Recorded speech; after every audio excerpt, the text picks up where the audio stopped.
Okay, is it rolling? Hey guys, this isn't exactly the normal kind of episode I have here. A lot of you guys ask, do I shoot guns besides air guns?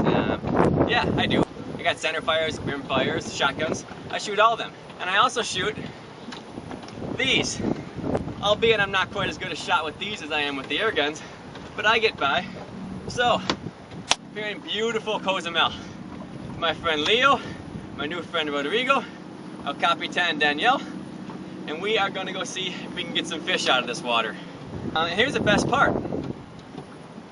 You're coming with me. Here you go.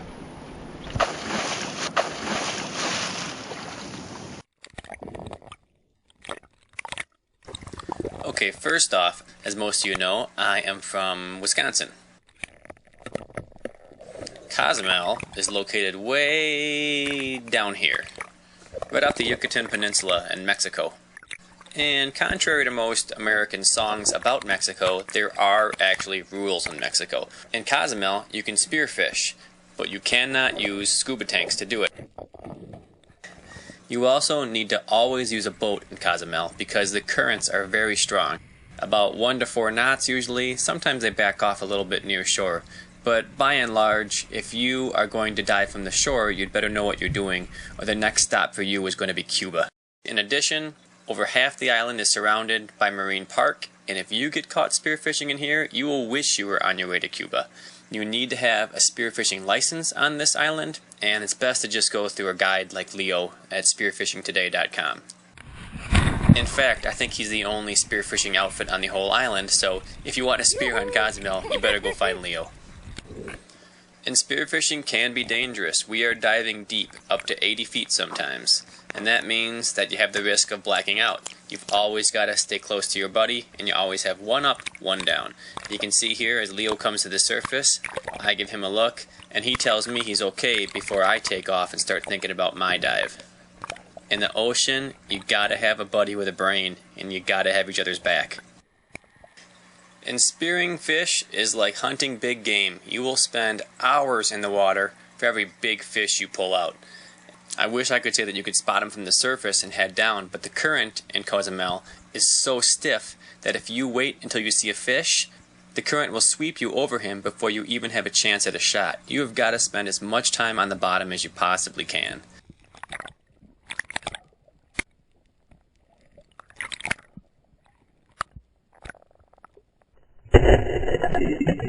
But the good news is that even if you don't find your trophy out there, you can usually find something to eat.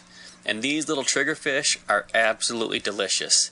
The meat is very dense. It's almost like the density of chicken, but the consistency and flakiness of fish. It's strange. It's like 1.5 times the density of normal fish.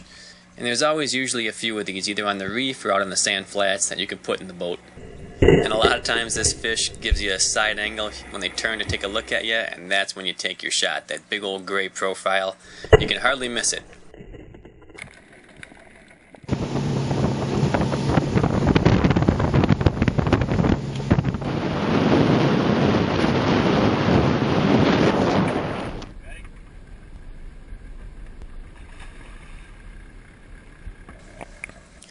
And you have to check on every single little hole you possibly can find. Grouper and snapper, these are fish that like to hide in holes, especially the big boys. You're not going to see them just out swimming nonchalantly across the reef. It doesn't happen.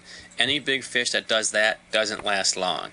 The big guys are old, they're smart, they're wary, and they're really spooky. You got to get down there, pop your head in the hole, and see if you can find them.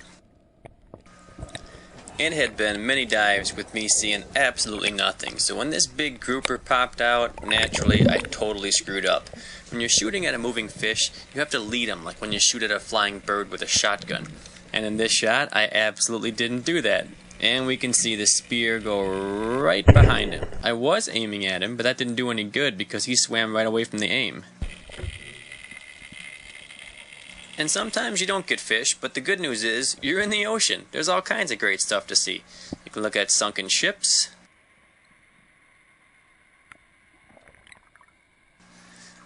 Check out swimming sea turtles. Here's a nice family of eagle rays going up current. And even better, sometimes when you're sightseeing, you turn your head and there's a big school of food sitting right on the edge of the drop-off. Swim on down, take a look at these jacks. I line up my shot. And here we see the power of the school of fish. I have difficulty focusing on one fish and miss that guy because the other ones are distracting me. They're not dumb either. They're not going to stick around and let me have another shot at them. They're out of here.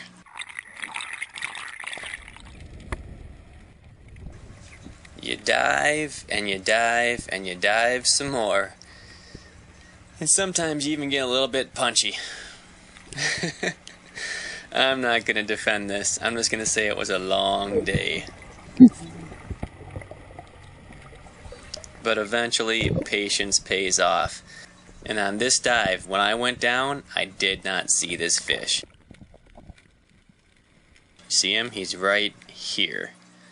And when you see a big fish like this, you have got to play it cool. You got to make that fish think that you're down there for some other reason than him. So in this case, I kind of look off to the side a little bit.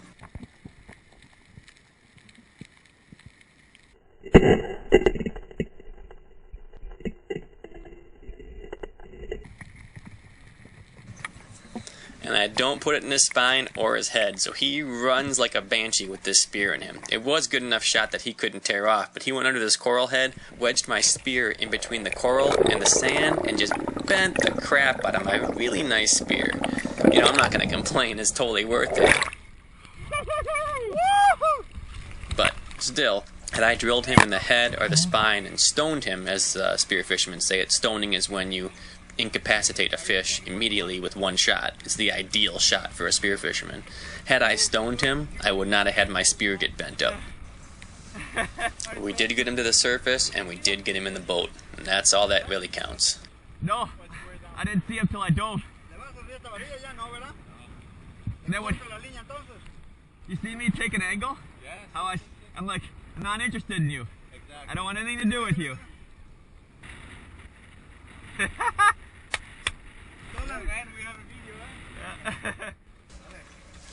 And we just got up in the boat, and we see the federales coming right at us. As soon as I realized it was them, I shut off the camera.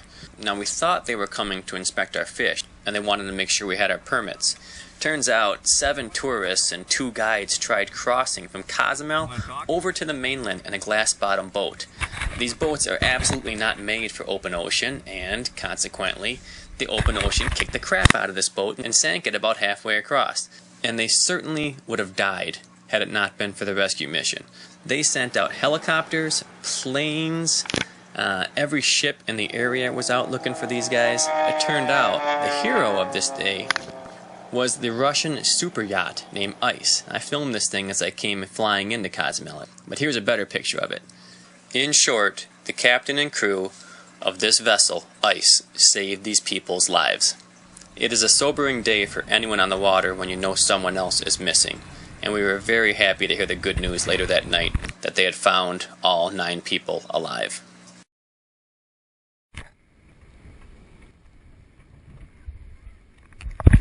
About a half hour after sticking that big grouper, we were drifting toward the end of a major reef.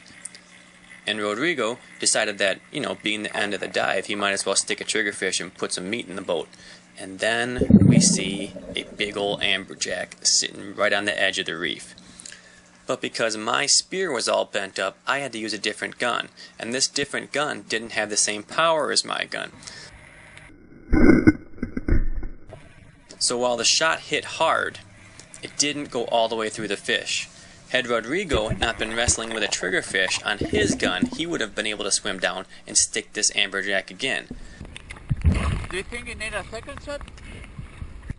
Should I drop this shit? Yeah, drop him off and get a second shot for me. So I try to play him with drag, rather than try to yank him right to the surface.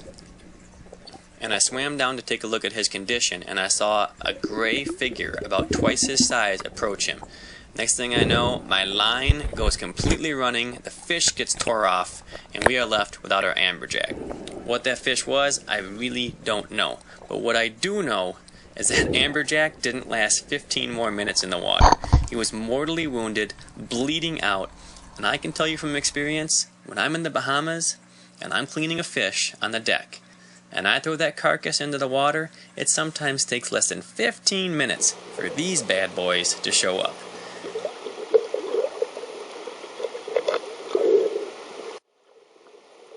When you're in the ocean, you may not see sharks, but they're always nearby. If there's a coral reef, if there's food, sharks are nearby. Under normal circumstances, there are huge cruise ships tied up at the main dock of Cozumel. When the cruise ships are there, you obviously can't go diving near these docks. For obvious reasons of the way of the world today, people might think that you're going to be up to no good. But when they're not there, we're allowed to go check it out. And on this day, we saw a fish of a lifetime. Rodrigo waves me over. He went down, and he stuck it. He placed an excellent shot in the head of this grouper. You can't see it yet, but it was far underneath this debris, and he had to go in after it to get it out. I was totally prepared to have to grab Rodrigo by the ankles and yank him out, but he managed to shimmy his way backwards, and he got himself out, and we got this big old grouper to the surface.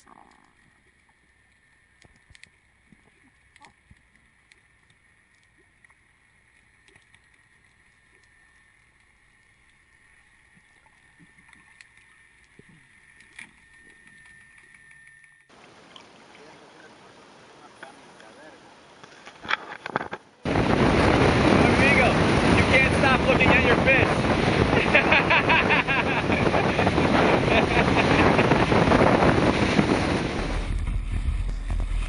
I was so happy for Rodrigo. It was just a great day. Neither one of us are going to forget this day anytime soon. I'm on dock here now. Had a damn good day. Put some big fish in the boat. And now local folks are going to clean them up for us. And the deal is, we give them the head and they give us the fillets. I've eaten meat out of the fish head before, and it's pretty damn good, but I don't know how to get everything out of the fish head that you can get out of it. They know how to cook it so they get every scrap out of it. So you come up here with a big old fish, big grouper like we have today. They're quick to offer you their services to fillet it up. You walk home with the fillets, they take the head, everybody's happy. Then I take the fillets, go in town to the local restaurant, and then they cook my meal for free in return for, you know, more catch of the day so they can serve to their customers. Not a scrap, not one scrap of meat is wasted off of these fish. I'm serious. I'm looking down here at these guys cutting these up, and I'll tell you what goes in the water. The intestines, the stomach, and the fins. That's it. Liver, heart, meat, head, everything. It's going in the pot. We in the States could take a lesson. I could take a lesson from them. And I am going to be paying attention closely. Anyway, great trip. It's good to be in Mexico again. And here is the best part. They cook the fish up exactly how I like. Garlic and butter. Absolutely delicious. This is what it's all about. I'm going to eat now.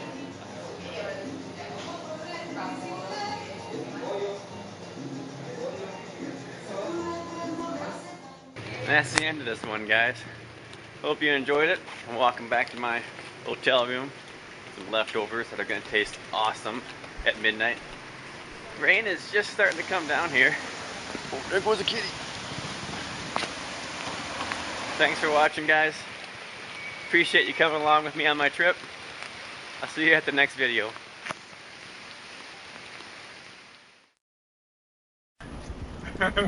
Here you go.